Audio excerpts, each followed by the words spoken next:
Bhagyaraj. Okay. பசங்க friendship பெஸ்ட்டா பொண்ணுங்க ஃப்ரெண்ட்ஷிப் பெஸ்ட்டா? பசங்க தான் பெஸ்ட் என்னை பொறுத்த வரைக்கும். ஏன்? ஏன்னா அவங்க கூட ஜாலியாக சுற்றலாம். பொண்ணுங்க கூடனா காசெல்லாம் கேட்பாங்க. அவங்களுக்கு செலவு பண்ணுறேன்னா பசங்க கூட இருந்தால் மஜாவாக அப்படி சுற்றிட்டு போயிடலாம். அவங்க 10 ரூபா இருந்தால் கூட போதும், ஏதோ ஒன்று வாங்கி சாப்பிட்டு போயிட்டு இருந்தலாம் பீச்சில் இருக்குது. பொண்ணுங்க கூடனா அதிகமாக வர மாதிரி இருக்கும், காசு செலவாகும்.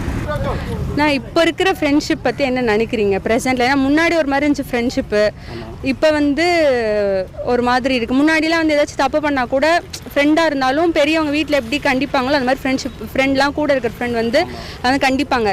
இப்போல்லாம் கூட சேர்ந்து தப்பு பண்ணுறாங்க. ஸோ முன்னாடி இருக்கிற ஃப்ரெண்ட்ஷிப்பு இப்போ இருக்கிற ஃப்ரெண்ட்ஷிப் நிறைய சேஞ்சஸ் இருக்குது. இதை பற்றி நீங்கள் என்ன நினைக்கிறீங்க? மாறி இருக்குன்னு நினைக்கிறீங்களா? இல்லை, இது வந்து மாறி இருக்குது. பழைய ஃப்ரெண்ட்ஷிப்பில் வந்துட்டு ஃப்ரெண்டுக்கு என்னவோ வந்து முன்னாடி நிற்குவாங்க. இப்போ வந்து கூட இருக்கவனே குழி பறிக்கிறான். அந்த மாதிரி ஃப்ரெண்ட்ஷிப் இருக்கிறாங்க. இப்போ இருக்கிற ஃப்ரெண்ட்ஷிப்லேயும் நல்ல பழைய மாதிரி இருக்குது. ஆனால் 100ல் வந்து 90%